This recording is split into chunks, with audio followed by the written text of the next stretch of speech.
y es espiral en varias direcciones claves, todos los cuales reflejan su pasión por la exploración de cómo las personas pueden utilizar los últimos descubrimientos en los campos de la neurociencia y la física cuántica.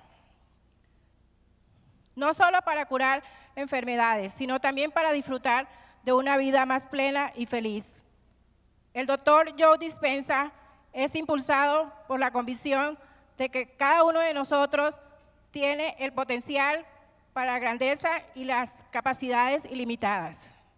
Demos la bienvenida al doctor Joe Dispenza.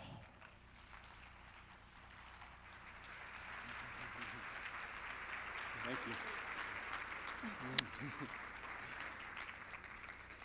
Buenas tardes. I want you to turn to the person next to you. I want you to look them in the eye, and I want you to introduce yourself as a genius. Let's begin.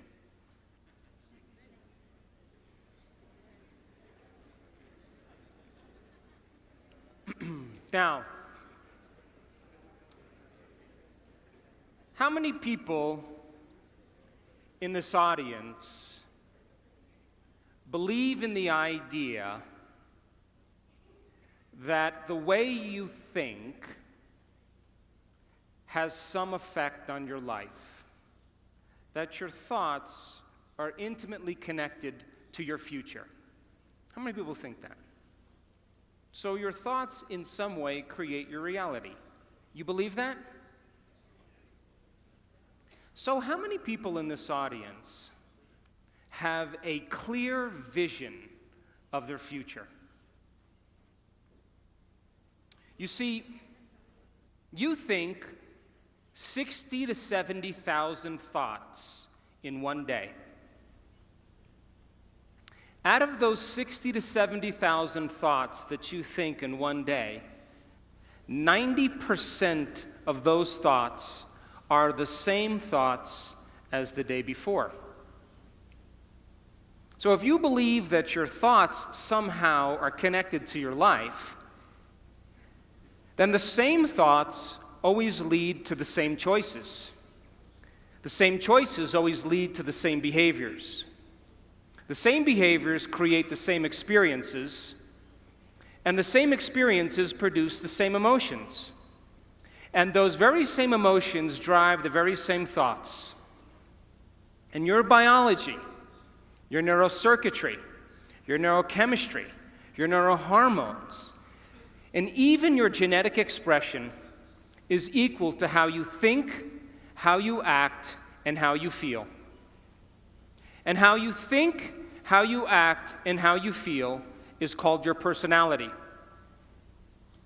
And your personality creates your personal reality. That's it. So then, if you wanted to create a new personal reality, a new life, then you would have to start thinking about what you've been thinking about and change it. You would have to become aware of your unconscious thoughts and observe them.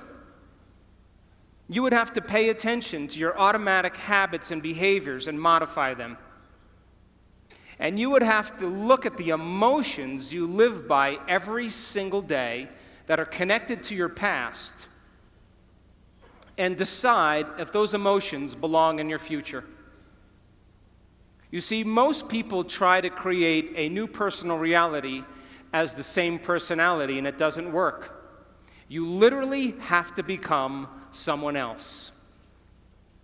So your brain is organized to reflect everything you know in your life. Your brain is a record of the past.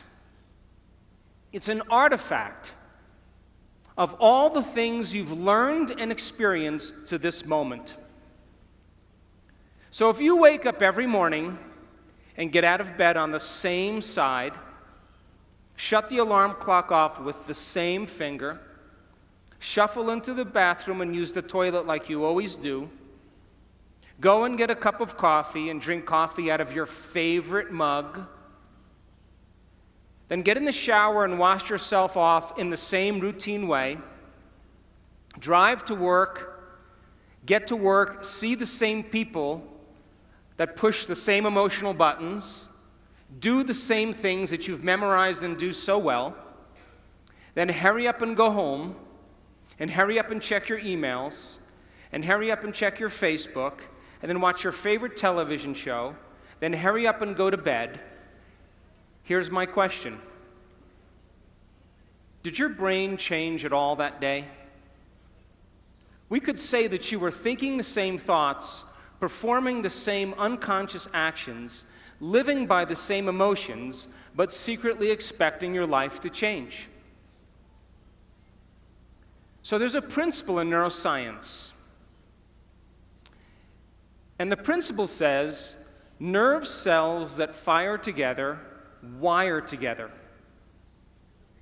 So if you're thinking the same thoughts, making the same choices, demonstrating the same behaviors, reproducing the same experiences that stamp the same networks of neurons into the same patterns, and then produce the same emotions, you're going to hardwire your brain into a very finite signature.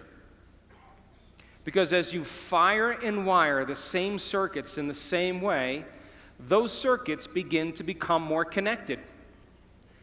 And by the time you're 35 years old, this is science now, we become a set of memorized behaviors, unconscious habits, automatic emotional reactions, beliefs and perceptions, and even attitudes that function just like a computer program.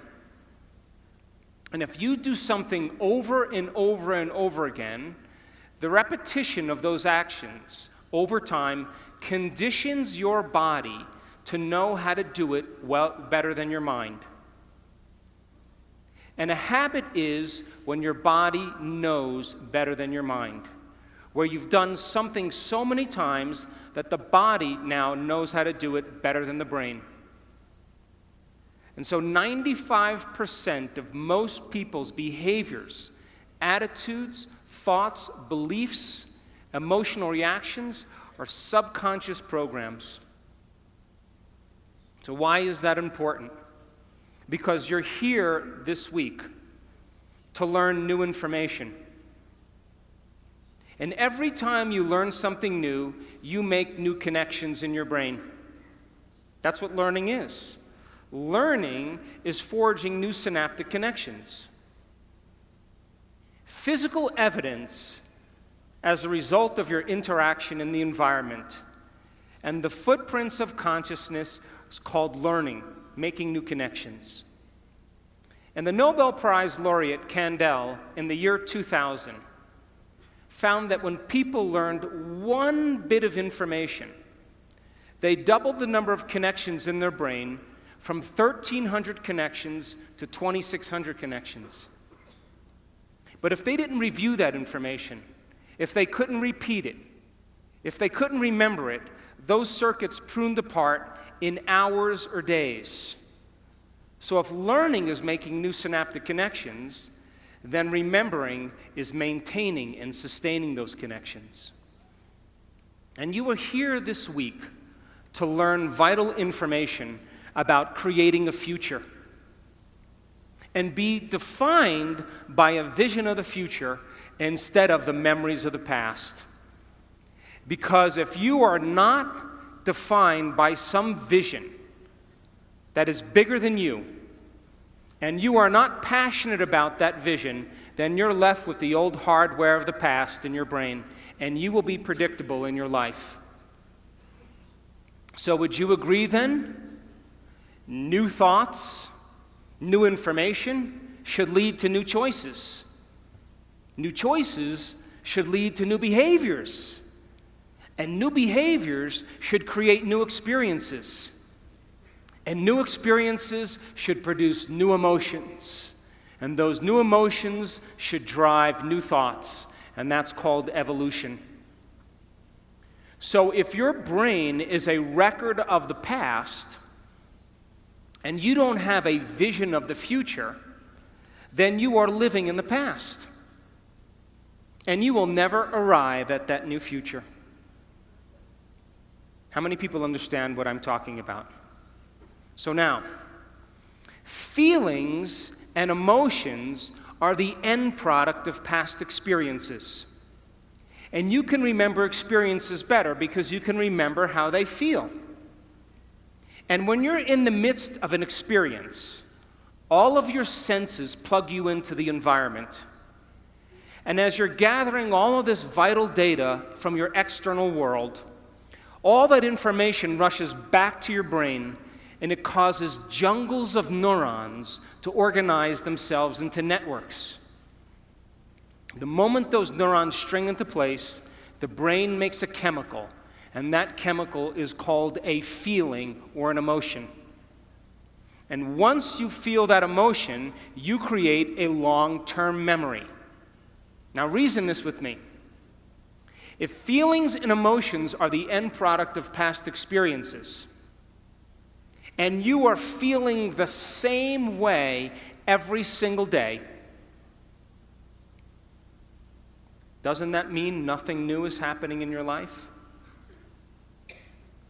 And if those feelings and emotions drive certain thoughts, and you can't think greater than how you feel, because you had events in your life that have branded you emotionally, and you feel sadness or guilt or shame or unworthiness or insecurity, all of those emotions are created from past experiences.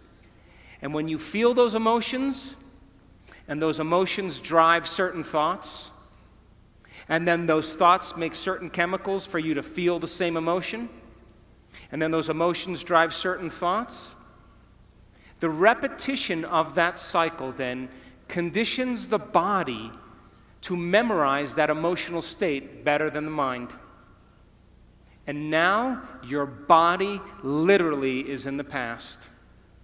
Because if you can't think greater than how you feel, then you are thinking in the past.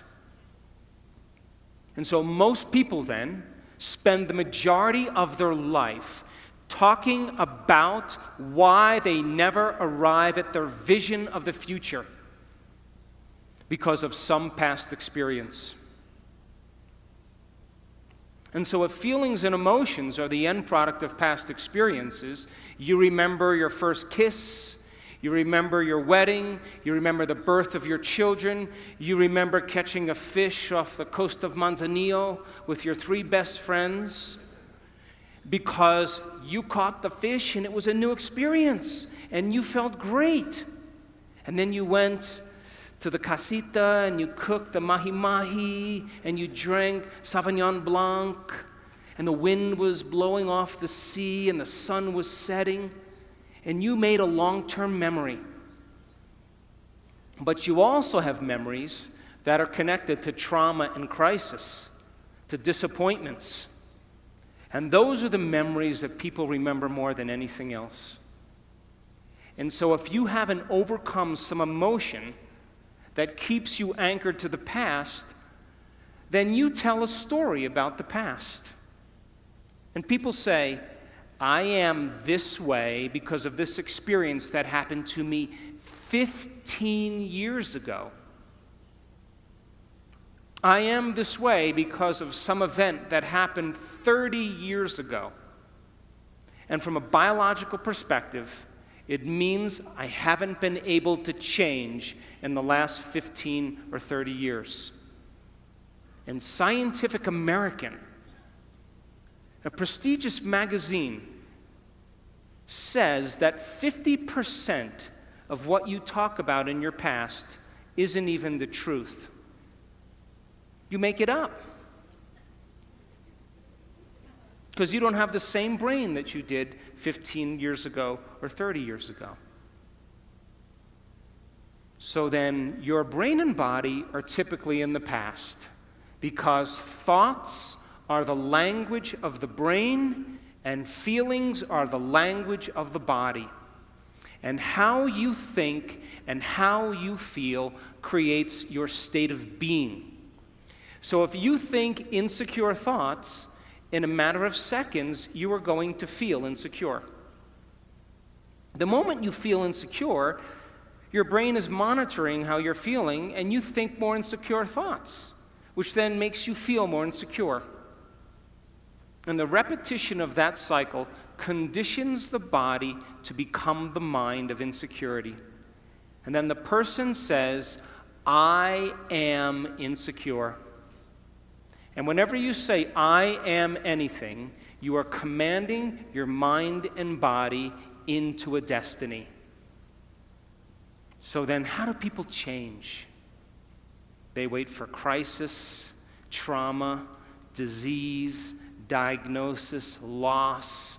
Something has to go wrong in their life where they feel so uncomfortable that they finally make up their mind to change. And why is that? Because after the trauma or the crisis, they don't feel like of themselves. And the moment they don't feel like themselves, they could actually observe themselves. Because they're looking at themselves through the eyes of someone else. But my message is, why wait? You can learn and change in a state of pain and suffering, or you can learn and change in a state of joy and inspiration. So then, if your brain is a record of the past, and you are living by the same emotions that have defined you for the last 10 years, and you keep thinking the same thoughts that make the same chemicals, and those same chemicals drive the same thoughts, then your body, as the unconscious mind, does not know the difference between an actual experience in your life that creates an emotion and an emotion that you're creating by thought alone. And so your body is believing it's in the same past experience 24 hours a day, 7 days a week, 365 days a year. And your body is programmed into the past. And you can't create a new future holding on to the emotions of the past. How many people understand what I'm talking about? So then, when you react to someone or something in your life, you have a choice. That when an event changes how you feel, there's a chemical change that's taking place in your body. And most people don't think they can control their emotional reactions. And so then when you react to some coworker or some relative or somebody in traffic, the moment you react emotionally, you are altered chemically. And if you don't know how to control your emotional reaction after that event, and you allow those emotions to linger for hours or days, you know what that's called? That's called a mood. Hey, Juanito, what's wrong with you? Oh, I'm in a mood. Really? Why are you in a mood? Well, this thing happened to me 4 days ago, and I'm having one long emotional reaction. And if you keep that same refractory period going on for weeks or months, that's called a temperament. Hey, why is she so angry? I don't know. Why are you so angry? Why are you so bitter? Why are you so enchilada?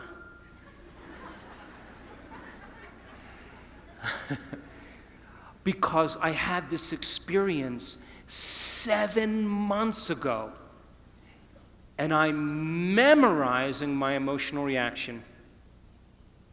And if you keep that same refractory period going on for years on end, that's called a personality trait. And people wear their emotions on their sleeve, and that's who they think they are.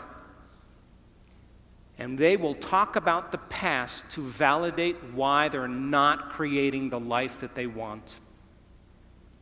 So then if you wake up in the morning, Mexico City, and you are not being defined by a vision that's bigger than you, and it doesn't get you out of bed and inspire you into possibility, and you get up living from the old hardware of the past and the old emotions stored in your body, do you know what's going to happen to you?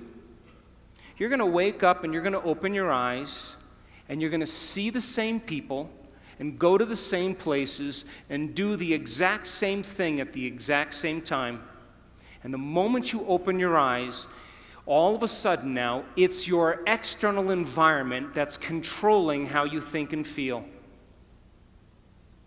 Because you have a neurological network in your brain for every person you know, every place that you go, everything that you own, everything that you do. And the moment you open your eyes and you see the same people and go to the same places and do the exact same thing at the exact same time, it's your external environment that's turning on different circuits in your brain, causing you to think equal to everything that you know. And you told me you believe that your thoughts have something to do with your destiny. And as long as you're thinking equal to your environment, you keep creating the same life. To change, to truly change, is to think greater than your environment, to think greater than the circumstances in your life, to think greater than the conditions in your world. And every great person in history knew this, whether it was Mahatma Gandhi, Martin Luther King, the Wright brothers, Joan of Arc. They all had a vision. Couldn't see it, couldn't smell it, couldn't taste it, couldn't feel it, but it was alive in their mind. It was so alive in their mind that they began to live as if that future reality was happening in the present moment. So here's my question. Can you believe in a future that you can't see or experience with your senses yet, but you've thought about enough times in your mind that your brain is literally changed to look like the event has already occurred? The latest research in neuroscience says you can change your brain from living in the past to living in the future. And can you fall in love with that vision to such a degree that you come out of your resting state and change guilt or suffering into inspiration and joy and gratitude? To such a degree that your body, as the unconscious mind, does not know the difference between that external event and what you're creating internally, so that your body believes it's living in that future in the present moment, and you begin to signal new genes in new ways to change your body to look like the event has already occurred. The latest research in epigenetics says you can change your body by thought alone. Now reason this with me. If there's physical evidence in your brain and body to look like the event has already occurred, your brain and body are no longer living in the past, they're living in the future. And you will walk right into your vision. Now, most people in this audience, all of you, have done something great in your life. You all have. Now reason this. You woke up one day, or you had a wild thought out of nowhere. And that thought was a possibility in the future. Something new you wanted to experience. And the moment you started thinking about this experience, the moment you started contemplating this potential reality, you turned on a part of your brain called the frontal lobe, the crowning achievement of the human being. It's 40% of your entire brain. It is the creative center. And it has connections to all other parts of the brain. And the moment you said, what would it be like to be a leader? What would it be like to be successful? What would it be like to have this vision come true? The moment you asked that open-ended question, you turned on this part of the brain. Because the rest of the brain is just a bunch of automatic programs. And now the frontal lobe, the creative center, wakes up, and it has connections to the entire brain. It's the CEO, it's the boss, it's the symphony leader of the brain. And the moment you get creative, the frontal lobe begins to select different networks of neurons that are stored in your brain from things you've learned or experienced. And as you begin to think a what-if question, it begins to select these different networks and begins to seamlessly piece them together and making your brain fire in new sequences and in new patterns and new combinations. And whenever you make your brain work differently, you're changing your mind. Because mind is the brain in action. Mind is the brain at work. And the moment those neurons fire in tandem, you get a picture in your mind, a hologram, a vision, an abstraction. And for those people who are passionate, that thought that they're thinking begins to create an elevated emotion. They become inspired. They feel enthusiastic, in theos, filled with God. They become passionate. They started to open their hearts. And all of a sudden, they're combining a clear intention with an elevated emotion. And it's the combination of a clear intention and an elevated emotion in our research over and over again that proves then the person now is changing fundamentally, changing biologically, changing internally. And their brain and body are moving from living in the past into living in the future. How many people are still with me? Yes? So then think about this.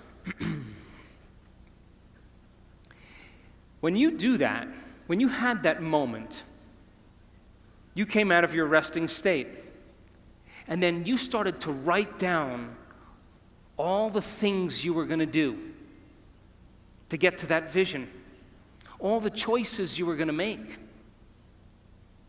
all of the experiences or goals you wanted to achieve, and all of the emotions and the joy you would feel. And when you were doing that, you were setting your sights towards that destiny.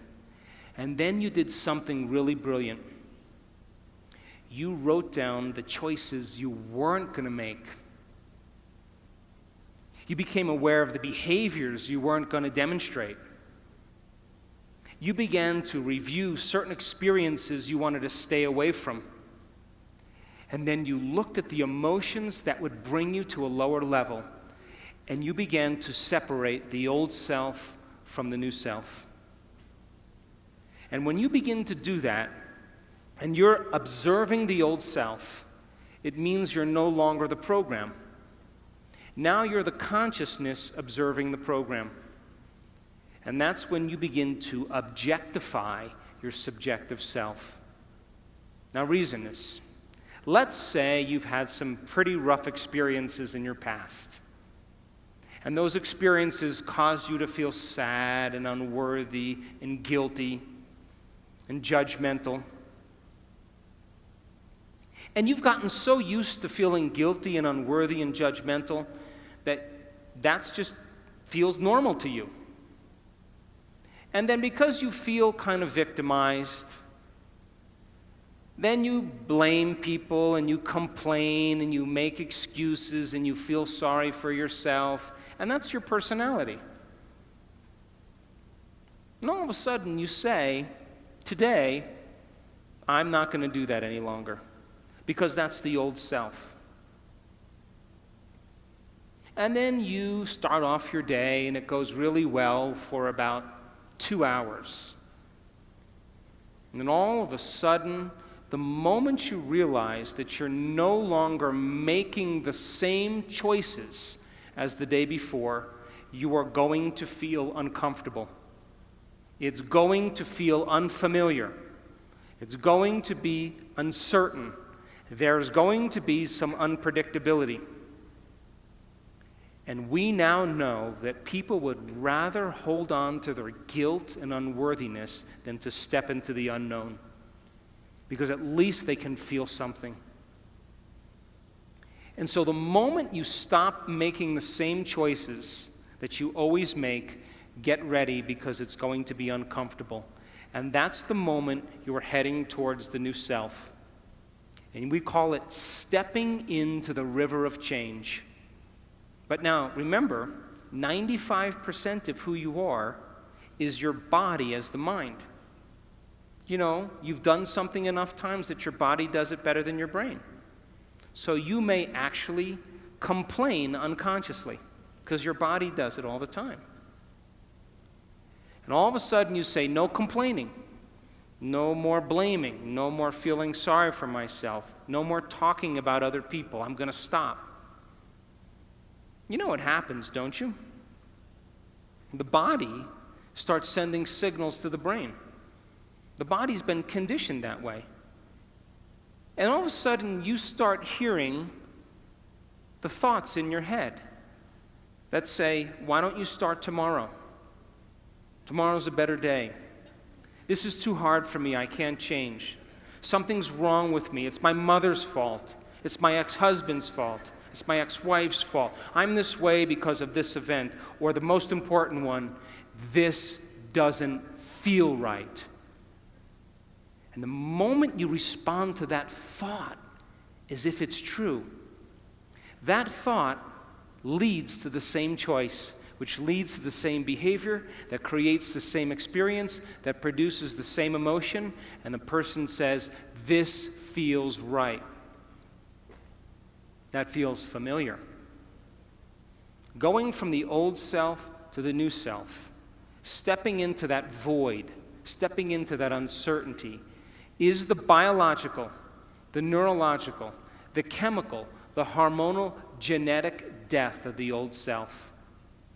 And people will say to us, well, in that unknown, I can't predict my life or my future. And we always say the same thing to them. The best way to predict your future is to create it, not from the known, but from the unknown. And when you and I get comfortable in the place of the unknown, that's where the magic happens. And it never happens in the known. So then, you are here this week as entrepreneurs. An entrepreneur, in the definition, if you read the definition of entrepreneur, there's one thing that's consistent in every definition, and that is individuals willing to take a risk. Stepping into the unknown, being defined by a vision of the future instead of the memories of the past. So if you don't have your vision clear in your mind by the end of this week, all of this information is philosophy. It's theory. It's intellectual data that's stored in your thinking brain. But there'll be a certain percentage of people in this room that will apply this information, that will personalize it, that will demonstrate it. And those people who learn the information and store it in their brain and can repeat it, those people who start thinking about what they're going to do with it, as they begin to think about what they're going to do with it, they begin to install the neurological hardware in their brain, priming them to a new future. And when you take all of this information and you say, how am I going to apply it to my life? And you get your behaviors to match your intentions. You get your actions equal to your thoughts. You've listened to great leaders. You've gotten specific information about success. You understand what it is, what emotional intelligence is, and how it is to change a culture.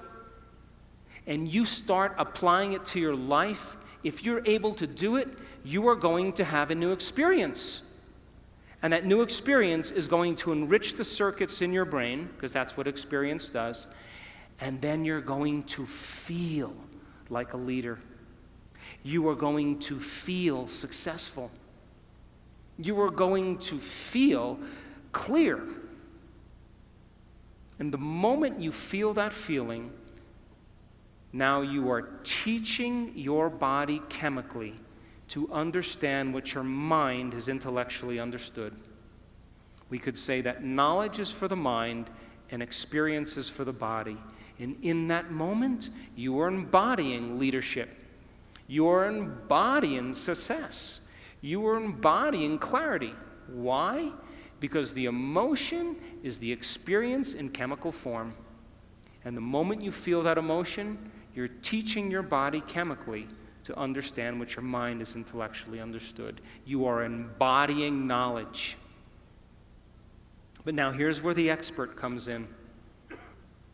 If you've done that experience once, you have to be able to repeat it.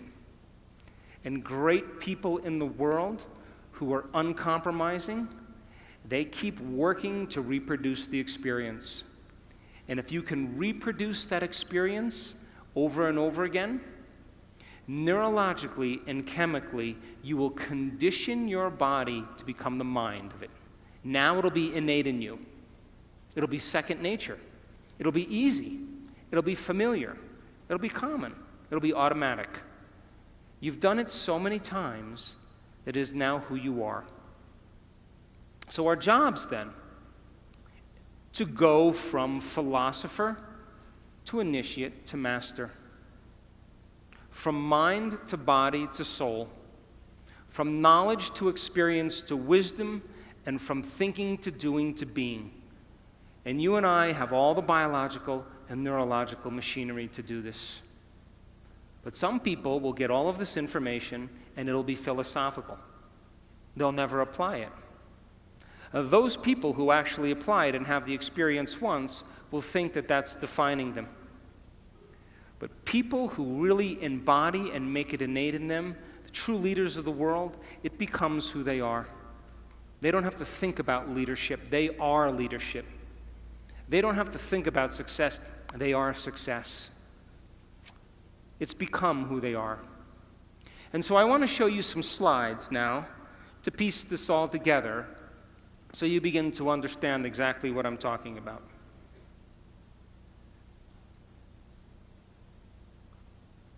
I hope.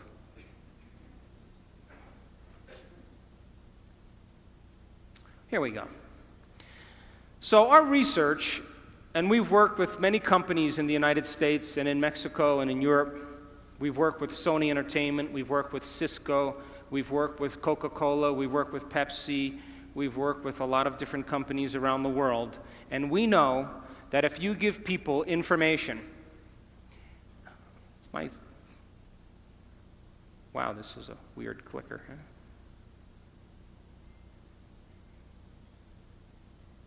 I guess I should point this way, huh? Can we go back to the last slide? Let's just have you do it, huh?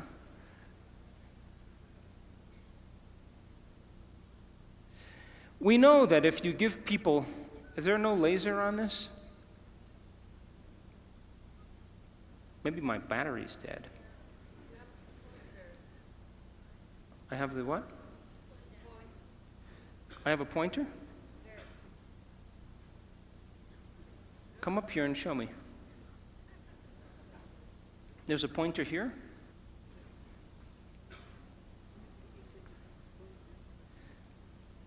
Oh, this is where I have to point. Oh, I get it.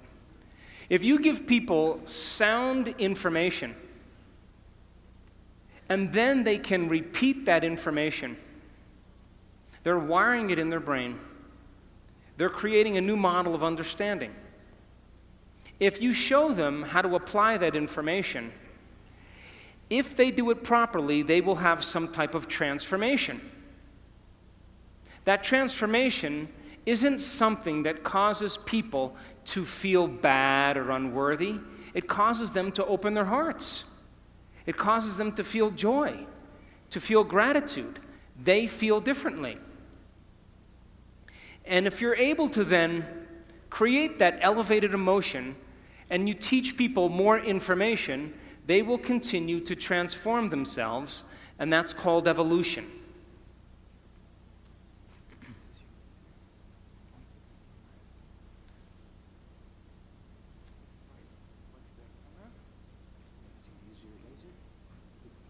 It's this one here?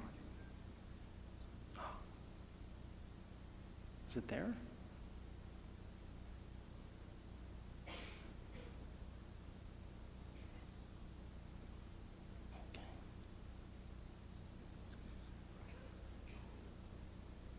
Yeah, I think that's what it is. Okay.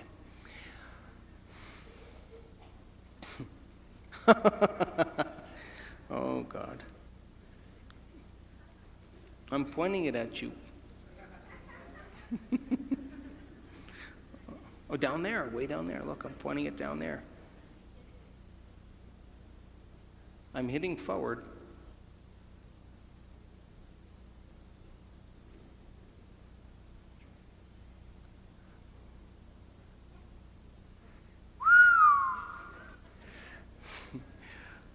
Okay, now let's get it to work. So, if you think the same thoughts always lead to the same choices. The same choices lead to the same behaviors. The same behaviors create the same experiences, and the same experiences produce the same feelings, and you're now caught in your old self.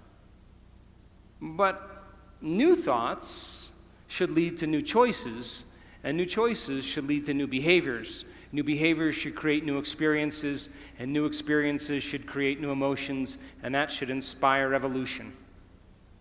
We say that your personality creates your personal reality. And your personality is made up of how you think, how you act, and how you feel. We could say that your personality is your state of being. So now, geniuses, if you keep thinking the same thoughts, keep demonstrating the same behaviors, keep living by the same feelings and emotions, your personal reality is going to stay exactly the same. But if you have new thoughts that lead to new choices, that demonstrate new actions, that create new experiences, that cause you to feel differently, you will begin to walk into a new future. How many people understand this? So most people try to create a new personal reality as the same personality, and it doesn't work. You literally have to become someone else. So, crossing the river of change, going from the old self to the new self, requires you stepping into the unknown. And if you are now in the unknown and you feel uncomfortable because you're leaving guilt behind, you leave unworthiness behind. You see, the biggest problem with most people is they want to create wealth, but they feel lack. They want a new life, but they feel unworthy. That's mind and body in opposition. And our research shows that you can teach people how to recondition their body to a new mind. And when that occurs, they begin to create very powerful things in their life. So now, let's talk about the neuroscience of culture, because there is a neuroscience to it. You have a brain that looks just like the person sitting next to you. And if I was to screw off the top of your heads and take out your brain and your partner's brain, someone sitting next to you, and I went like this, and I set them out, you probably wouldn't be able to tell them apart because you share the same structure in your brain. And we call that universal traits, and we call it gross anatomy. Now, because you share the same brain as the person sitting next to you, you smile when you're happy, you frown when you're sad, you sleep at night, well, this is Mexico, you sleep kind of late at night and get up kind of late in the morning. Come on, I'm kidding.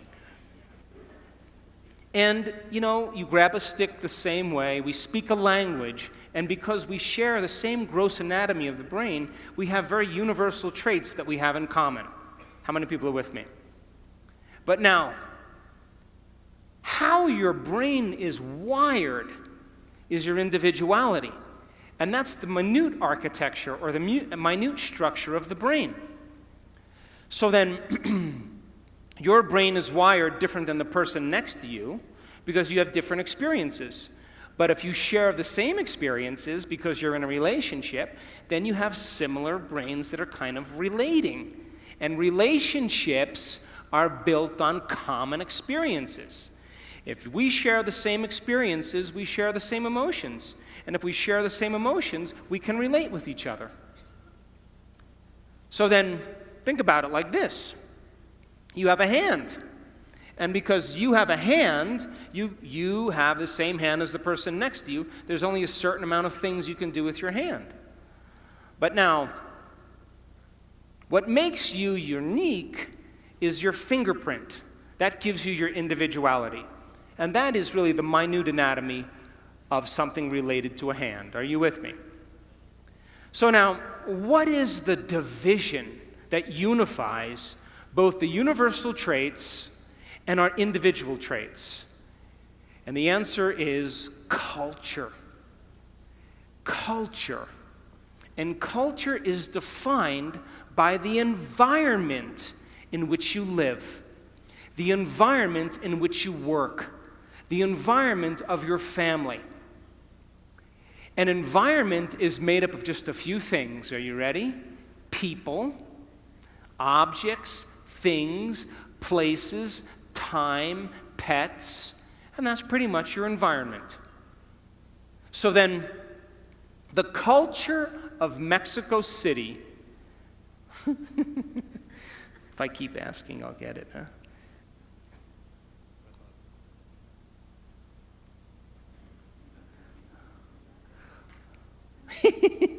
No red button. Yeah, but put it on there. See? Nada. All right, try again. Try a green one.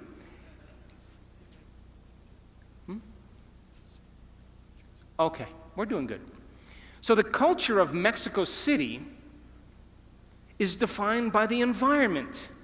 You eat certain foods, you like certain music, you relate with one another because of the environment in which you live in. And that culture is created from the environment, which is different than the culture of Mongolia, because it's a different environment, and they have different traditions, they have different customs, because they've had to survive in a different environment. And so what unifies individual traits and universal traits is called culture. Now think about this.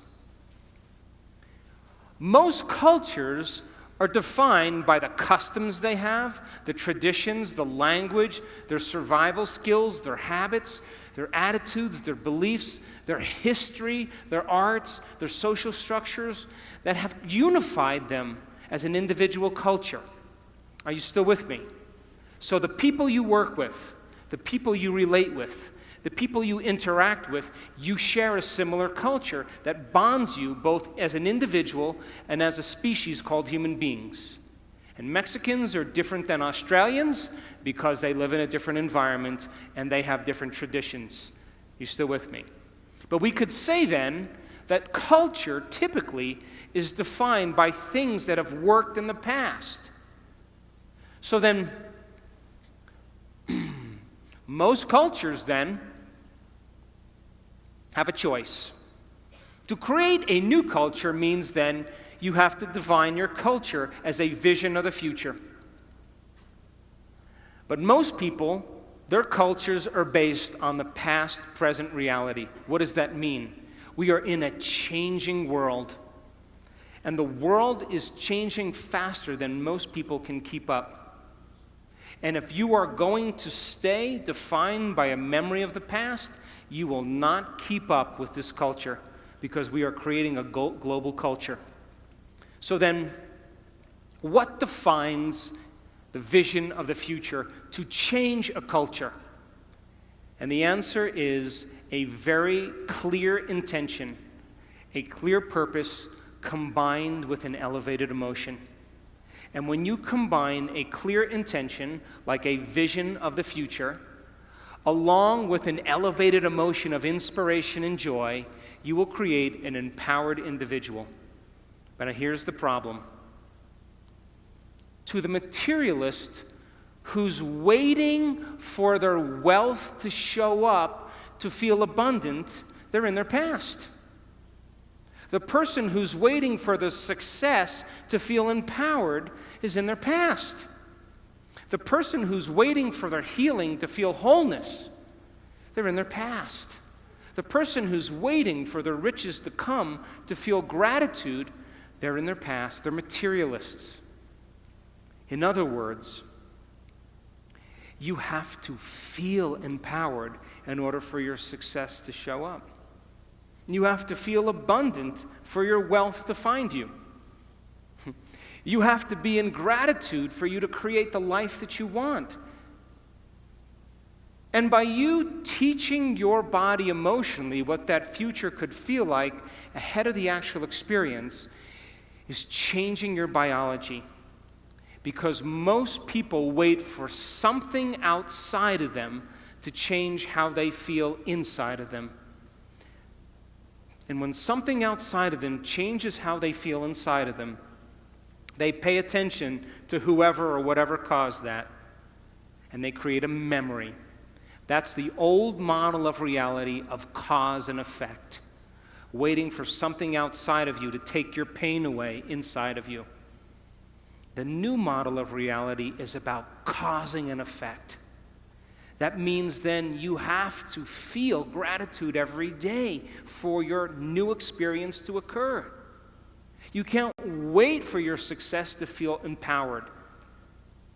You have to be empowered to create the success. And when you teach people how to do this, and they move into a new state of being, they begin to create the life that they want. How many people are still with me? But to the materialists, they would say, well, no, I'm going to wait for my money to come, and then I'm going to give thanks. And those people pretty much are living by the emotions of the past.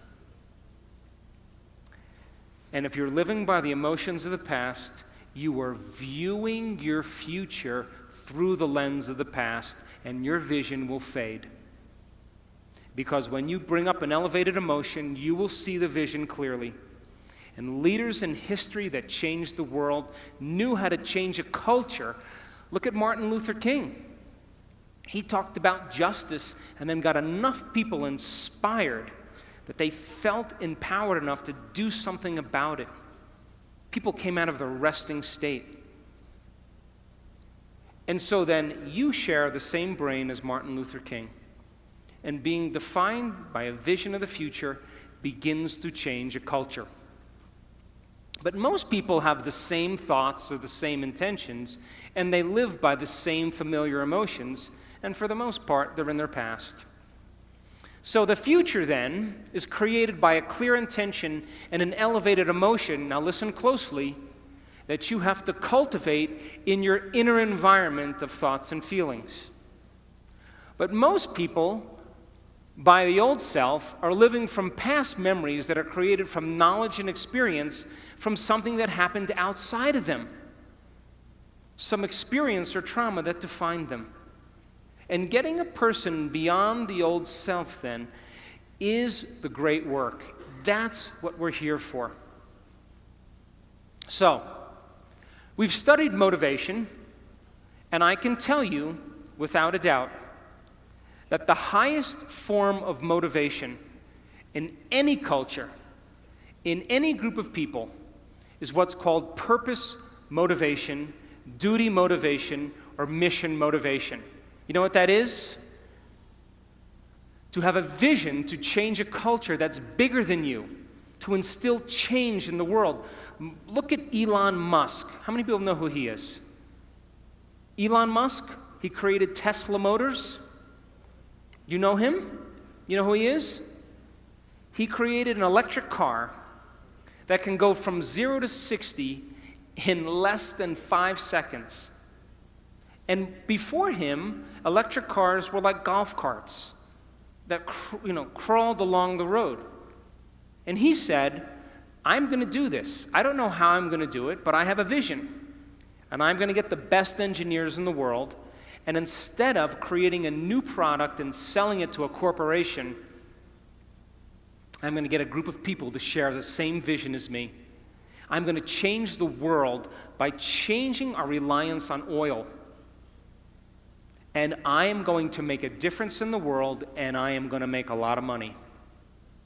Why not? And so people said, no, that's not possible. And he held on to that vision. And now, Motor Trend magazine never rated a car close to 100. They rated the Tesla car 103. It's the best car on the road. and it relies on no gas at all. That's a vision of the future. High motivators are some people who have a vision bigger than them that are going to change the world and make a difference in a culture. That's the highest form of motivation. Right underneath purpose motivation or duty motivation is what's called personal conviction motivation. We call these people self-starters. This is entrepreneurial motivation. This is when you say, I'm going to do this because I said I was going to do it. Still a high form of motivation, but not the highest form. But what we know, that people who have purpose motivation naturally are personally convicted. Their personal conviction is in alignment with their purpose because they have a reason to get up every day. The next form of motivation is called ethics motivation or morality-based motivation. This is not the highest form of motivation, and this is based on polarity, good and bad, right and wrong. And people then, they're trying to be good, but they're really bad. And they swing back and forth. They preach one thing and they do something else. And a lot of the models that are based on, a lot of models are based on this. But we know from our research that people who have purpose motivation have a vision that's bigger than them, that are personally convicted, have a great sense of morality, a great sense of ethics because it falls right in alignment. The next form of motivation is called ego-centered motivation. This is for acclaim and recognition and importance. But we know then that that's not a very high form of motivation and it never lasts. But people who have purpose motivation, have personal convictions, have a strong sense of ethics, naturally receive recognition. It's the end product. Now look at the lowest form of motivation. What does that say? Money motivation. People who are money motivated, you will spot them out in a crowd because they are selfish in their endeavors. They will take care of themselves first before they take care of others.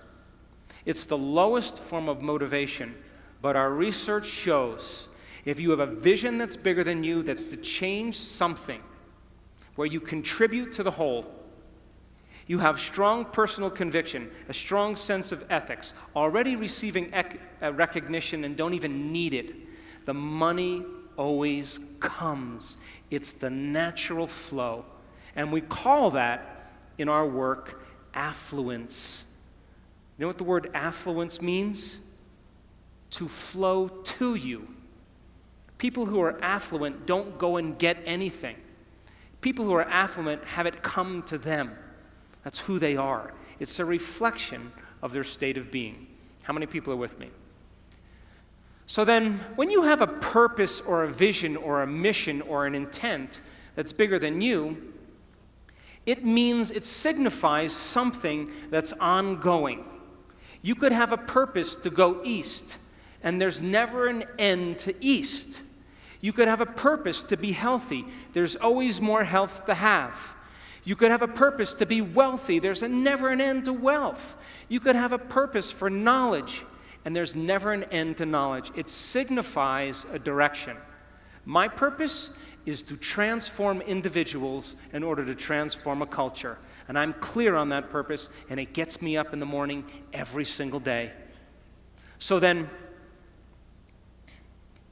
how do you bring a vision from the world of possibility into the world of reality? From thought all the way down into matter. From what we say in quantum physics, from the wave of possibilities all the way down into the particle. From the immaterial, something that doesn't exist yet, into the material. From the world beyond the senses to the world of the senses. How do we do that? Well, it requires then setting up goals in alignment with your purpose. So let's just say you have a purpose to go in a certain direction.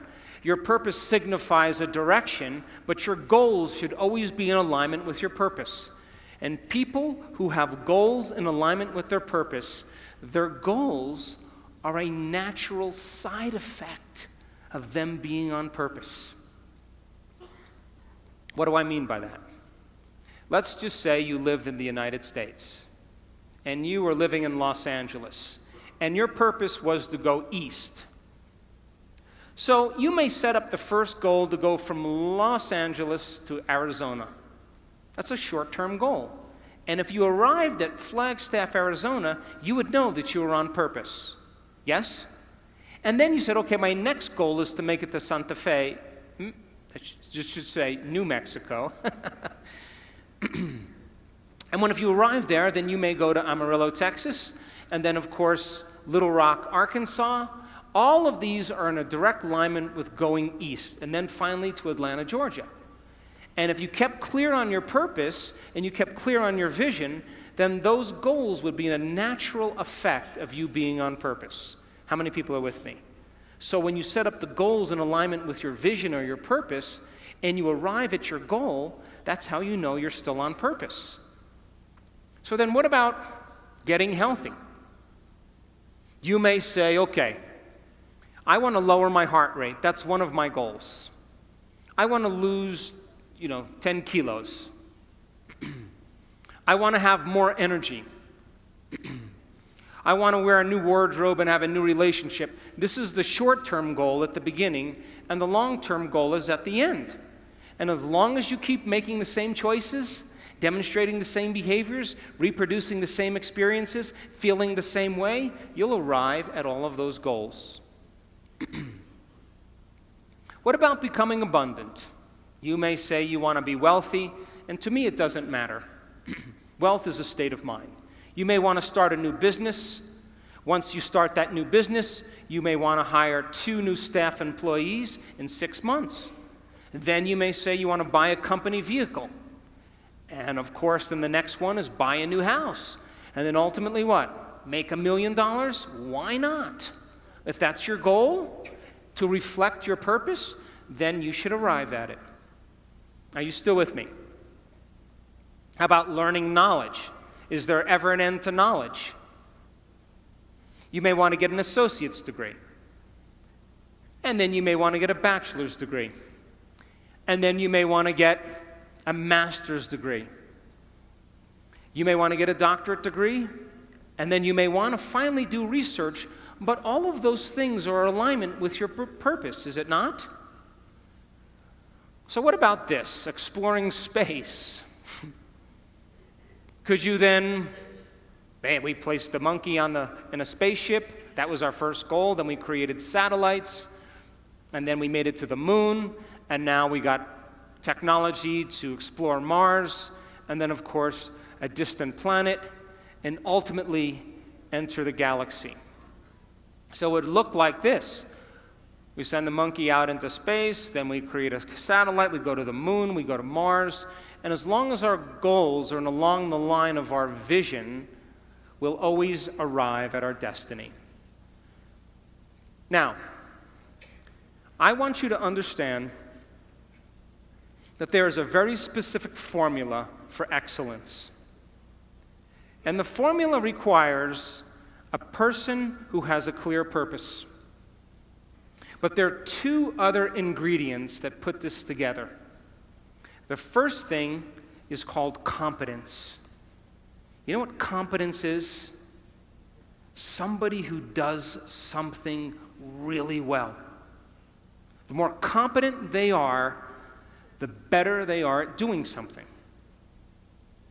The third thing is called accountability. Accountability means if you say you're going to do something, you do it.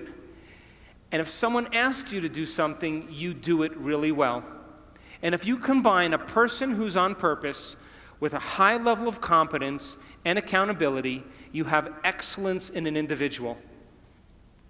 I run 3 companies, and all 3 companies, my teams, are very high on their purpose scale. They better align with my purpose. They have a very high level of competence, and they are very high on the accountability scale. And I don't even bother them. I never even manage them. Because if they're not competent, accountable, and on purpose, they're going to stand out with the rest of the culture, and other people are going to be doing their job, and they are not going to keep up. And I say to my staff, I run an Olympic-level team. You have to be able to play at an Olympic level. If you can't be competent and accountable on purpose, there's nothing personal. We just have to cut you because we're moving at a fast pace.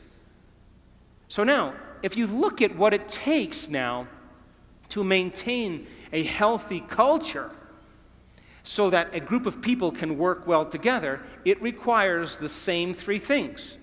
A person who has a clear purpose, let's say your purpose was to change the world and my purpose was to change the world. And if you and I shared the same purpose, we would be heading in the same direction. Would you agree? And if we're headed in the same direction, that movement in the same direction begins to create what's called trust. That invisible thing called trust. And if you're competent and accountable in moving in that direction, and I'm competent and accountable and moving in the same direction, you have trust in a community. And one of the biggest problems in the United States, companies that want to become Fortune 100 companies, this is their problem. Nobody trusts anybody because they're too competitive, they're angry, they have no emotional intelligence, they don't know how to work together in teams, and because of that, they have no trust in the community, and the culture can't sustain itself. Are you with me still? So now, why do we lose sight of our purpose? Why do we lose sight of our vision? Why do we make the wrong choices? Why do we say we're going to do something and all of a sudden we do something else? And the number one reason is called stress. And when you see a predator in your life, like a lion or a cougar, you turn on a primitive nervous system called the fight or flight nervous system. And the moment you turn on that fight or flight nervous system, you are going to mobilize enormous amounts of energy to prepare yourself for some threat in your external environment. Now, Mexico, this is pretty adaptive. If you're being chased by a lion, you better have the energy. So when that happens, you're moved out of balance. Your pupils dilate, your salivary juices shut off, not a time to eat an enchilada. Your respiratory rate changes, your heart rate changes, and blood is sent to your extremities, and you're either going to run, fight, or hide. That's your three options. Run away, fight back, or freeze and hide. That's what people do. But what if it's not a lion? What if it's your mother-in-law? And you've had some tough experiences with your mother-in-law. Do you know that you'll react to your mother-in-law just like she was a lion? Now, what was once highly adaptive is now very maladaptive. Because as you see the coworker, as you respond to the news, as you make a judgment, as you get angry, you are turning on the same system as if you were being chased by a predator. And you are moving your brain and body out of balance. And the definition of stress is when your body moves out of balance. And all organisms in nature can tolerate short-term stress. The zebra gets chased by the lion. The zebra sees the lion, mobilizes all this energy, and now it escapes the lion. 15 minutes later, it goes back to grazing, and the event is over, and the body returns back to homeostasis. But human beings, we can turn on the stress response just by thought alone. Bills are adding up, rent is overdue, problems at work, and as you think about those problems, you turn on the stress response just by thought alone. And when you turn on the stress response and you can't turn it off, you are headed for some disease. Because no organism in nature can live in emergency mode for extended periods of time and expect to function healthily. So then reason this. The scientific facts are that 70% of the time people are living in stress. And when you live in stress, it's not a time to create. When you live in stress, it's not a time to be defined by a vision of the future. When you live in stress, it's not a time to go within or to learn. When you live in stress, all of your attention is on the outer world and not on the inner world because there's danger out there. And so people stop creating when they're living in stress, and now they are viewing their life through a lens of the past, and they lose sight of where they're going. So here's that definition where I talked about of creating different states of being. You react to an experience in your life. If you allow the chemicals to run days, all of a sudden you say, I'm in a mood. If it lasts for weeks or months, I have a bad temperament. If it lasts for years on end, it's part of my personality. And all you need is one experience to do this, and you'll forget about your vision. So we live in two states of mind. Our animal nature is to live in survival and to live in stress. And the chemicals of stress are highly addictive. Fear, anger, hostility, violence, anxiety, insecurity, guilt, shame, sadness, unworthiness, depression, they are all created from the hormones of stress. When people live by this state, they use the problems and conditions in their life to reaffirm the addiction to that emotion. They need it so they can get the rush of adrenaline. And this is why it's so hard to change. Because it is a scientific fact that the long-term effects of the hormones of stress push the genetic buttons and create disease. And I just said you can turn on the stress response just by thought alone. That means your thoughts can make you sick. So if your thoughts could make you sick, is it possible that your thoughts could make you well? That's what our research is about. And if you know that the hormones of stress are highly addictive, and you can turn on the stress response just by thought alone, you can become addicted to your own thoughts. And this is why change is so hard. Because people cling to those emotions because it makes them feel something. So living in survival is living in stress. It's being in what's called catabolism or tissue breakdown. There's disease, there's imbalance, there's degeneration, the emotions of fear and anger and sadness. People tend to be selfish when they live by the hormones of stress because when you're under stress, you got to take care of yourself. So keep putting things bad on the news, keep creating fear, keep showing war, keep people feeling less than, and of course, they'll stay selfish and never create community. It's a great way to control people. When you're living in stress, you focus on three things: everything in your environment, your body, and time. Because if you're being chased by a lion, you're going to put your attention on your body, you're going to become aware of where you're going to run in your environment, and you're going to think about how much time you have. And if you live by the body, the environment, and time, you are not being defined by a vision. Because a vision has nothing to do with your body, the environment, and time. It has to do with a thought. So then you're in emergency mode. You'll get very object-focused. You'll focus on something over and over again. How many people have problems and you keep thinking about your problems over and over again, over and over again? That's how survival works in the brain. You keep focused on your problems. You feel separate from possibility. You define reality with your senses. You're living by cause and effect. You don't see any possibilities.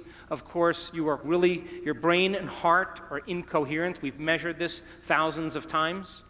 In other words, when you are impatient and you're frustrated and you're angry, your brain gets out of balance. And when your brain gets incoherent, you get incoherent. We measure people's hearts. We just came from a beautiful event in Cabo San Lucas in Los Cabos, 500 people, training them how to train their brain and hearts. When you're impatient and frustrated, your heart gets incoherent. When you feel love and gratitude, your heart gets coherent. When you feel love and gratitude, your brain gets coherent. So then, people in emergency mode focus on knowns. They don't want the unknown. The unknown is dangerous. They want knowns and familiar. They lose their vision. The divine aspect of ourselves are the creative aspect of ourselves. That's when the body moves into homeostasis. We go from contraction to expansion. There's anabolism. There's body repairs itself. There's order. There's health. There's regeneration. The elevated emotions of love and joy, of trust, of knowingness, of gratitude, they begin to produce 1,300 new chemicals that begin to heal the immune system. The hormones of stress produce 1,200 chemicals that last for 90 seconds to 2 minutes that alters how we think and feel. But isn't your definition of an addiction something you can't stop? So if I said, hey, I know you're really angry, but why don't you stop? If you can't stop your anger, then you're addicted. Valid or not, justified or not. If you can't stop your sadness, then you must be addicted to those chemicals. But those chemicals only last for 90 seconds to 2 minutes, which means, I tell my kids this all the time, well, they're older, but when they were younger, if you're angry for more than 2 minutes, you're faking it. So, when you open your heart, you're selfless. When you're in that creative state, you're not defined by things, you're not defined by your body, you're not defined by time. We know this, we've studied it in the brain thousands of times. A creative person forgets that they even have a body.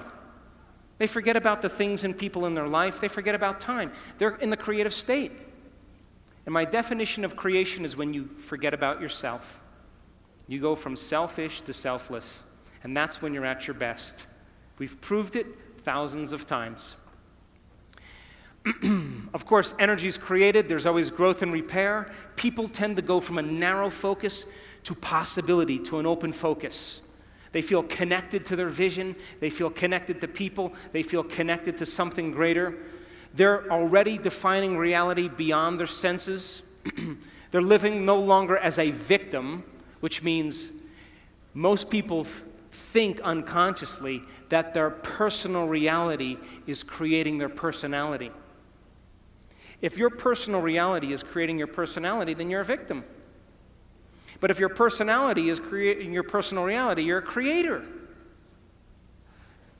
So now they're causing an effect. They're no longer living by cause and effect. They see possibilities. Brain and heart are in a state of coherence and balance. And of course, they crave the unknown. They want the experience. They want the adventure. They live for it. So I'll go through just three more slides.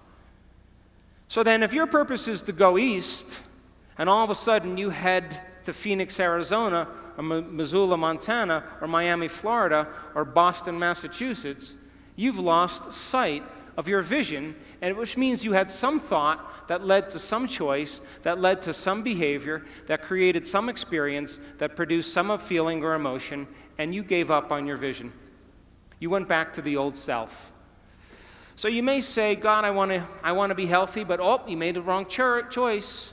3 pieces of birthday cake. You miss a week of exercise. You stay up late and watch TV. You stop getting treated. And of course now, same thought leads to the same choice, which leads to the same behavior, which creates the same experience, that produces the same feeling. And then you say, oh gosh. And then of course the feeling is usually unworthiness or guilt, and you return back to the same self.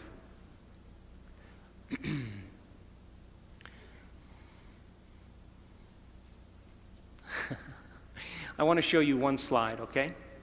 I want to show you what it looks like when you learn something new. You have 100 billion neurons in your brain. 100 billion neurons. The number of connections you have in one neuron is between 10,000 and 40,000 connections. If you took 100 billion sheets of paper and you stacked them on top of each other, it would be 5,000 miles high. That's the distance from Los Angeles to London. If you took a scoop of gray matter the size of a grain of sand, you would have 100,000 neurons in it with over 1 billion connections. Now, I'll stop right after this slide. Learning is making new synaptic connections. Every time you learn something new, this is what's happening in your brain, geniuses. If you learned one bit of information today, your brain did this. Boom. That's learning. Physical evidence as a result of your interaction in the environment. Every time you learn something in your brain, there's a physical change that takes place, and learning is making new connections. Are you with me? This is how fast it happens, too. That's learning. If you learn anything this week, you've made a footprint. If learning is making new synaptic connections, then if you keep firing the same thoughts over and over again, you're going to wire them in your brain. So then if learning is making new synaptic connections, then remembering is maintaining them. And all of a sudden, they develop a long-term relationship. And just like any relationship, the more you communicate, the more they connect. And neurons are exactly the same way. Now, as you begin to learn information, neurons tend to assemble themselves into networks, or what's called neural networks. And neural networks are just gangs of neurons that have fired and wired together to form a community of neurosynaptic connections that's related to a thought, a skill, a habit, a behavior, a concept. And neural networks are automatic programs. You have a neural network to brush your teeth, to put on makeup, to speak a language, to walk. All of a sudden, those neurons then form a hardware circuitry, but if you keep repeating it, the hardware becomes a software program and it becomes automatic. So then, you want to see a thought? Watch. Boom, there's a thought. Right there. Watch again. Boom, that's a thought. You generate more electrical impulses in your brain in one day than all the cell phones on the planet put together. And it's not coming from the candy bar you just ate. You are connected to a greater field. So then, in closing, and I'll take some questions, you are here this week to begin to understand knowledge and information that is essential for you to begin to apply. Knowledge is power, but knowledge about yourself is self-empowerment. And we are in a time in the world where we need leaders. And true leadership has to do with a vision of the future. As the old models begin to break down in government, in the economy, in religion, in education, in the environment, in medicine, something new has to be created. And we should never shrink from these models collapsing. It's a sign that something greater has to happen. Innovation, creation, invention is our future. And that, are you willing to every day revisit that vision and get clear on your purpose and begin to take steps towards that destiny and give up the emotions of the past that keep you enslaved to the same person? Step into that unknown and literally believe in possibility. And Buckminster Fuller said it the best. He said, if you want to change a culture, forget about trying to fix what's broken. Create something that's better, and everybody will leave that and go to something else.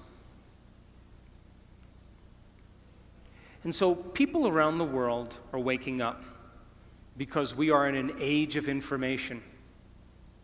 And in an age of information, ignorance is a choice. Learn, study, change, apply, and meet the challenges in your life with a greater level of mind. Surely somebody has faced the same things that you have and have overcome them. And if learning is making those connections, every time you learn, you are preparing your brain for the future. But be willing to be original. Be willing to be defined by that vision or that dream. And if every day you keep it alive, sooner or later, that experience or that vision is going to find you. And that's when we go from being selfish to being selfless. And that's when we give people permission in our lives to follow us, because we are no longer talking about it. We're living it. Thanks for listening.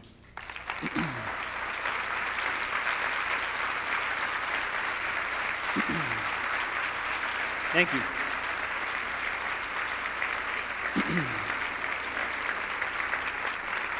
So, they asked me to leave a certain amount of time for questions. So I will do a few minutes of questions. If anybody has any questions, you can give the mic to the people that are standing up. I'll let the mic runners pick the people. Okay, wherever you choose. Wherever you choose. Give the mic to whoever you want. Hi. Bueno. Hi. Yes. First of all, thank you for your speech. It was terrific. Thank you. You're welcome. And second question. Did you have any experience, any personal experience about this speech? I mean, were you living in a past life, and suddenly you realized that you have to live in the future? It was tough to do that. Are you talking about a past life in this life or a past life in another life? No, I mean, when you were child, you are living in a past life, or I think you were angry, you were some kind of defects, and suddenly, and I can imagine, I can guess that before you do the picture, and you, what fuck do you know? Okay, I understand. I understand. I never planned on doing any of this.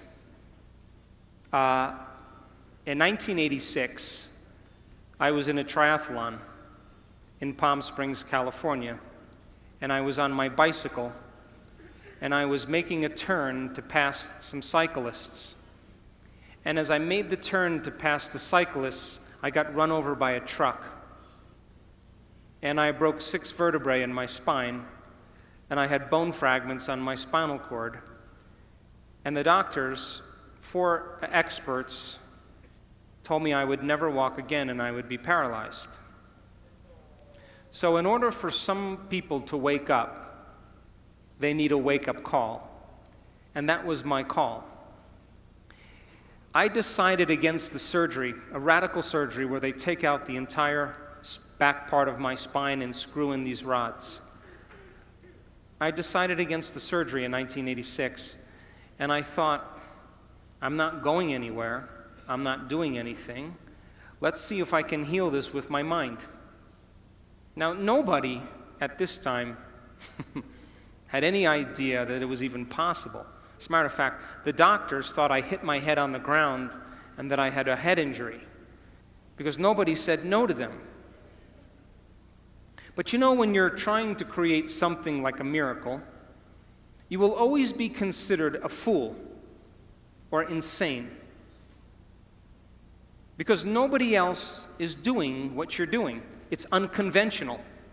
It's outside the beliefs of a culture. But if you pull it off, you'll be considered a saint, a holy man, a genius, a mystic. And so I was willing to lose everything for a thought or an experience. And I went through a very dark night of the soul after my injury. because I wanted to heal myself, and I was impatient, I was angry, I was frustrated, I was unfocused, and I couldn't get my mind to do what I wanted it to do, which made me more angry. But every day, I had this thought in my head: the power that made the body heals the body. I kept hearing it in my head. The power that made the body heals the body. And so I thought, maybe I can take my attention off of everybody and everything and go within. And let me connect to this power, this intelligence, and begin to give it a plan, a template, a design. And for 6 weeks, I would start doing it every morning. And then I'd think about living in a wheelchair. And then I'd start all over again, and then I'd think, should I sell my house? Should I sell my practice? And I realized I was focusing on what I didn't want to have happen instead of what I did want to have happen. And that's what the hormones of stress do. They cause us to pick the worst thing in our future and emotionally embrace it and be prepared for it. Because anything less, there's a better chance of survival. And so for 6 weeks, I went through hell. Because I would start reconstructing my spine and I would lose my attention. But I never gave up. 3 hours every day going within. And at the end of 6 weeks, I was able to go through my entire internal process without losing my focus. Because I reasoned that this intelligence, this consciousness had awareness. And awareness is paying attention. So it was paying attention to my thoughts. So just like you know when someone's paying attention to you, they're present with you. And so I had to reconstruct my spine, but when I lost my attention, I would have to stop and start all over again because it wasn't a clear design. And at the end of 6 weeks, I was able to go through the whole thing. And all of a sudden, my body started to change very quickly. My pain went away, my numbness changed, I started to get happy. And all of a sudden I started to notice that I was feeling better. And the moment I began to feel better, I was thinking about what I was doing, and now I did it with more passion and more conviction, more joy. In 10 weeks, I was back on my feet, and at 12 weeks, I was training again. And they came to put me in a body cast from my chin to my waist. And I put the cast on for 5 minutes, and I tossed it. And I just made a deal with myself in those lonely nights where I couldn't sleep. I talked to this intelligence every day, and I said to it, I'll make you a deal. If I'm ever able to walk again, I will spend the rest of my life studying the mind-body connection and studying mind over matter. And since 1986, that's what I've been doing. I started studying people with spontaneous remissions and what it took for them to get healed. I went back to school and got another degree. Then I started teaching people how to do it. And then I got approached by a man that created What the Bleep. And he asked me to be in the movie.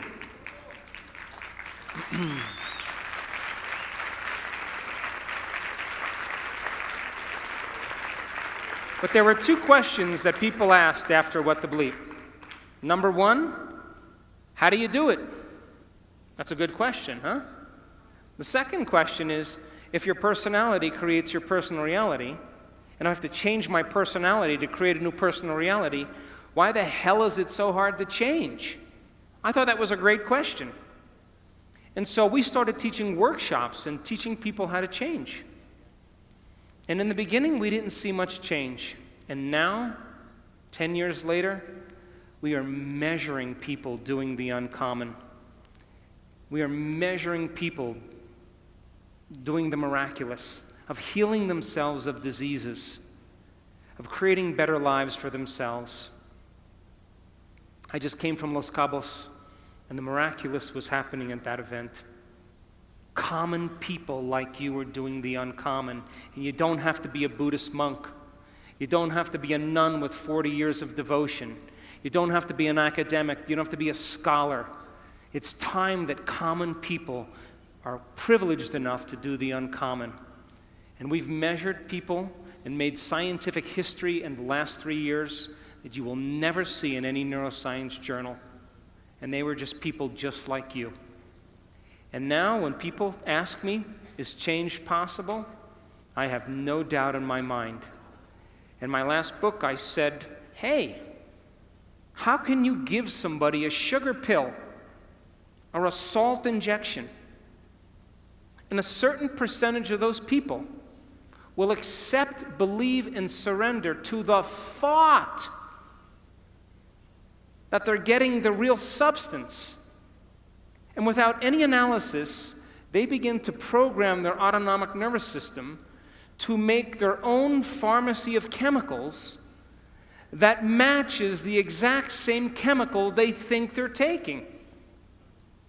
Is it the inert substance that's doing the healing? Or is it the body's innate ability to heal? So the question is, do you need something outside of you to change you? Or if you understand how the placebo works, can you teach people to do it? But instead of putting their belief in something outside of them, put their belief in something inside of them, or a possibility, an unknown, and have them revisit that unknown until they make it known.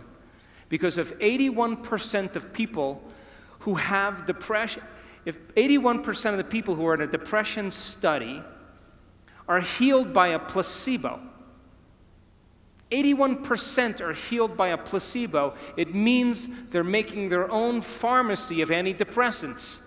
And they don't need anything to do it. And so it's time people take their power back. It's time that we wake up. And my passion is about transformation, but not with elite individuals, with common people. And if you keep understanding that you need a flu shot because there's bugs with your name out there that are looking for you, and if you don't get the flu shot, you're going to get sick, that's the nocebo.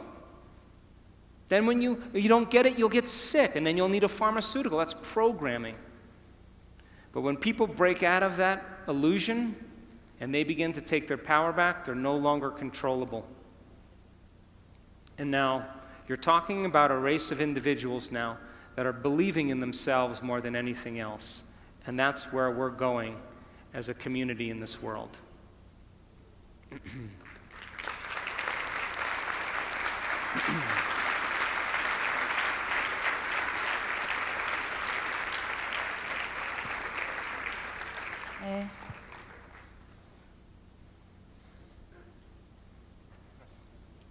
Hi, so a quick question. On our way to achieve our purpose, I am assuming that to make each goal a completement, planning might be a good tool. And if I am correct, do you have any advice on how to go about it? Sure. So the question was about planning. Do you know that if you woke up in the morning and instead of getting out of bed, what do most people do when they wake up in the morning now? What do? Admit it. You go to your cell phone and you go, oh my gosh, Monica's eating carbohydrates again. Oh, look, my boyfriend from high school Facebooked me. Ooh. Oh, look, there's a war in Syria. Everybody goes through their device to plug them in. But what if you woke up in the morning and you said this?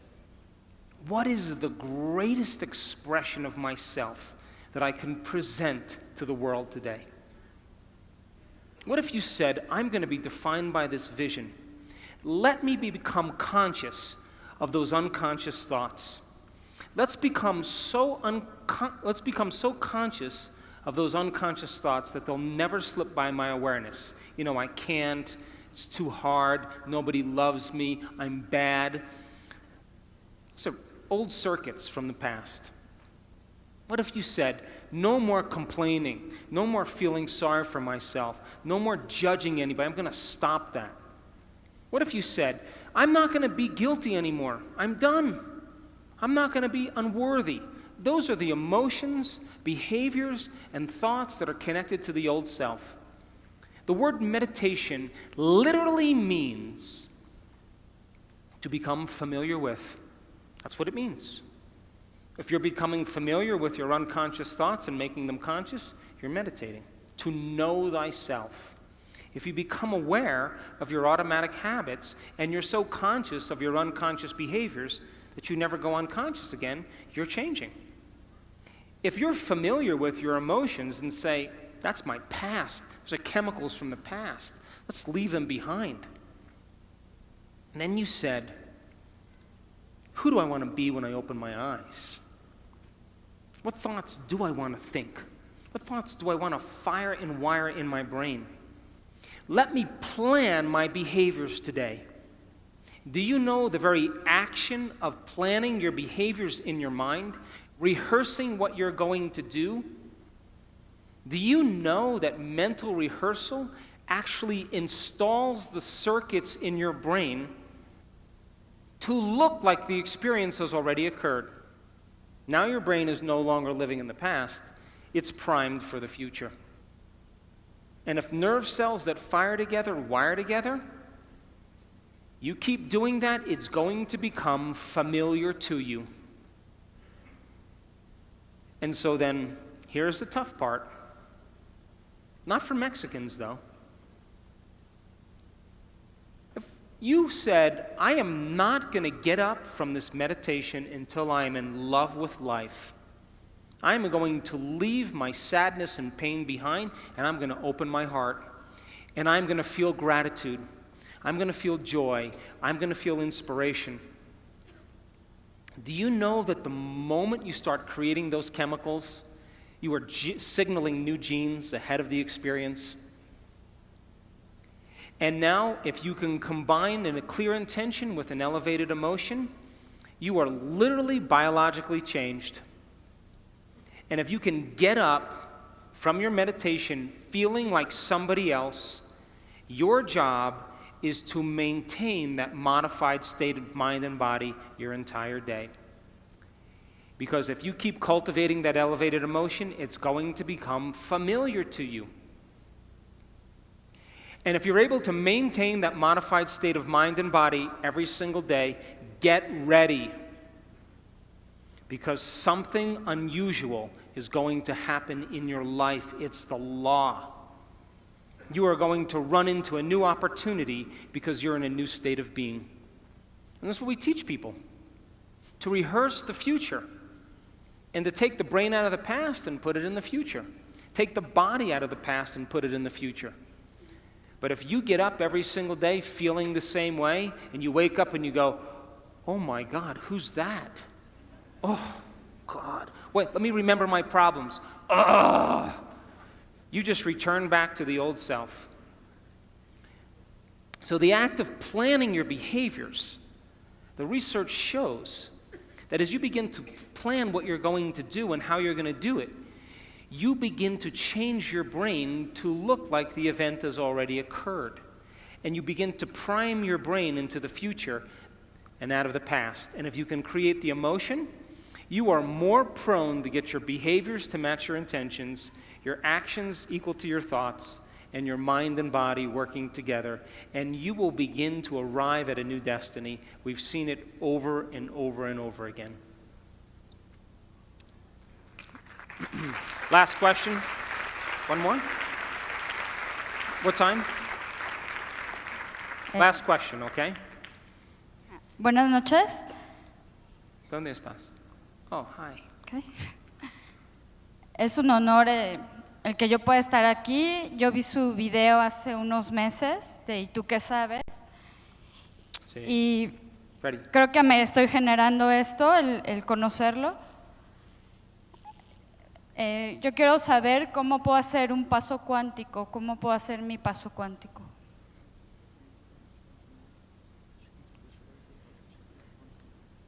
How to make the quantum leap. And you want me to answer that in 2 minutes or 3?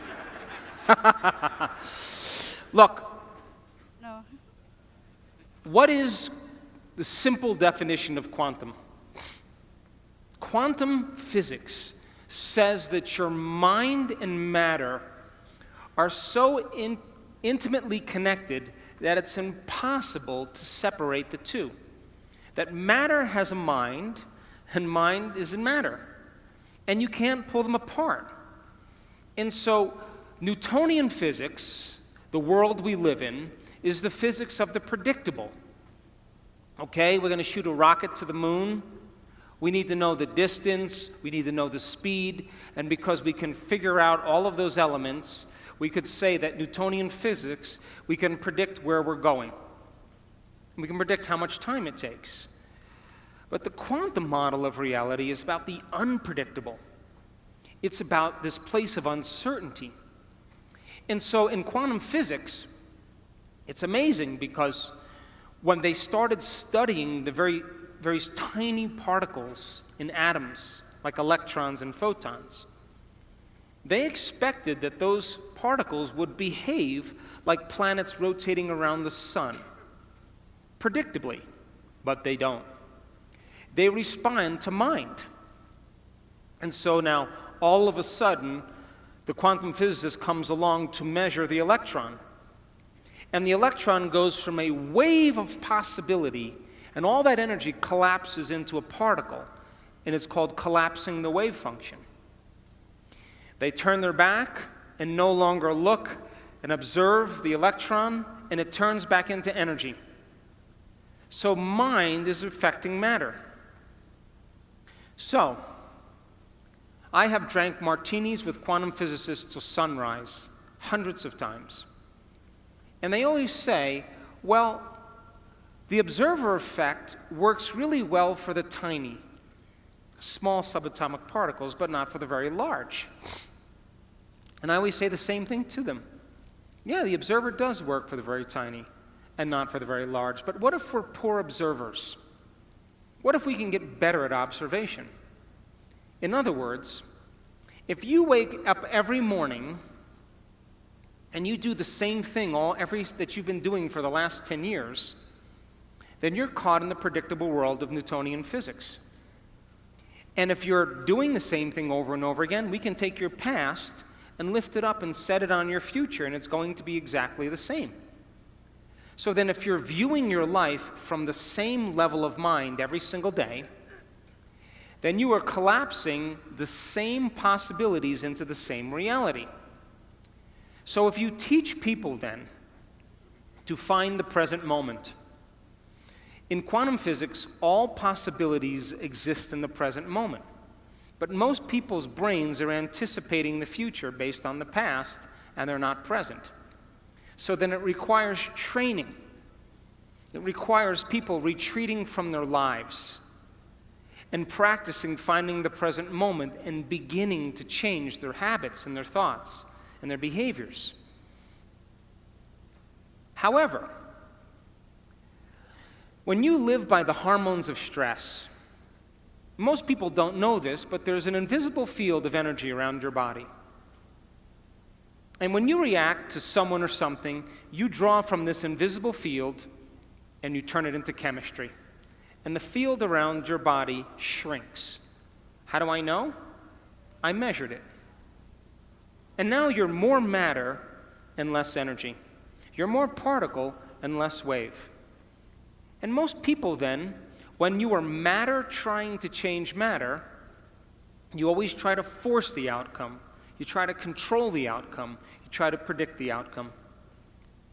And people then get competitive, or they hold on, or they manipulate, or they cheat, or they steal, because that's the only way they can get what they want. But the quantum model of reality, when you are truly in the present moment, and we've measured this in brain scan after brain scan, you forget that you're a woman. You forget your name. You forget your age. You forget your culture. You forget your past. You forget your future. If you forget that you have a body, you forget that you have parents. When you're truly in the present moment, you go from putting your attention on your body, your environment, and time, to becoming nobody. No one, no thing, nowhere, in no time. You become a thought alone, and possibility. And if you are going to heal your body by thought alone, or change something in your life by thought alone, then you have to become thought alone. And teaching people how to linger in this place of the unknown is what begins to change their energy. We also measured when a person begins to open their heart and they can begin to sustain an elevated emotion. They begin to broaden the magnetic field around their body to 9 meters wide. Now they're more energy than matter. They're more wave than particle. And they can exert better effects on reality. So then think of when you open your heart, this is science, like dropping a pebble in water. You produce a ripple. If you drop a bigger stone, you produce a bigger ripple. If you're able to sustain that state, you keep dropping the same rock over and over again, and you broadcast a signature into the field. The emotion is the magnetic charge. Your intention, your thought, is the information that's carried on that wave. And when you combine a clear intention with an elevated emotion, you begin to produce an effect on matter. They did an experiment. They took a group of people that were expert prayers and healers. And they took 3 vials of DNA and they set them in front of them. And they said to these people, we want you with your mind, with your intention, to see this DNA wind or unwind. And keep doing it over and over again with your mind. Close their eyes, they're visualizing it, winding and unwinding, winding and unwinding.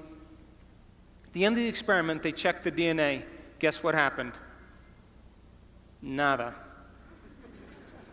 Nunca. Nothing. Nunca. Nothing changed. So then they said to these people, okay, now open your heart and feel gratitude, loving kindness. Create a feeling of goodwill and just generate this feeling into the field. And we want to see if it changes the DNA. Over and over again, they kept creating this loving feeling. Check the DNA. Niente. Nothing. The elevated emotion did nothing to change the DNA. It had no effect on matter. But when they said to those people, we want you to see the DNA unwinding in your mind. That's intention. Intention is getting clear on what you want. And we want you to give thanks ahead of the actual experience, as if the DNA unwound. 25% of the DNA unwound at a remote location. You see, the thoughts that you think are the electrical charge in the quantum field. The feelings that you emote are the magnetic charge in the quantum field. And how you think and how you feel broadcasts an electromagnetic signature that influences every single atom in your life. The thought sends the signal out, and the feeling draws the event back. So if you're walking around your life feeling sorry for yourself and feeling like a victim, you are broadcasting that signature into the field. And you will create more experiences to suffer, because we are not punished for our sins. We are punished by our sins. And sin is an attitude. And sin is how you think and how you feel. So then when you cause people to give up their guilt and their shame and their unworthiness and teach them how to open their heart and create coherent waves in their brain and in their heart, they are going to produce the miraculous. So to answer your question, it takes training, and it takes practice, and it takes learning new information and deprogramming ourselves into believing that we're limited. And I just came from Los Cabos with 500 people, and the miraculous was happening all around. Why? Because just like people believe that an infection can produce a disease amongst the community, I believe that wellness is as infectious as disease. And you get a group of people together that truly want to do this. We measure the energy of the room in every one of our events. And you know what? In Los Cabos, we made history. We had never gotten measurements like that ever. Because people, when they open their heart, they're adding to the field. They're producing an energy that people can begin to interact with. But if you're living by the hormones of stress and you have no energy, no field, then you can't produce an effect on matter. So then, life is about the management of energy. And where you place your attention is where you place your energy. And if your attention is on the knowns and in the predictable future, or your attention is on the familiar emotions of the past, you are siphoning energy out of the present moment, and you have no energy to create with. Getting people beyond their identity, getting people beyond their past, getting people beyond predicting their future, getting people beyond their faces or their wardrobes or their sports cars or their importance, getting beyond all those things is when they begin to make contact with the quantum field. You can't enter the quantum field as a somebody. You have to enter as a nobody. And when you're able to do this and practice it really well, you will begin to do what's innately your birthright, and that is to create an unknown or wonderful experience in your life. So it just takes practice in order to do it. And I'm happy to say that in the last event we just had, I just came from Los Cabos, amazing miracles and amazing stories and great people that were doing the amazing. So common people are doing the uncommon. Thanks for listening.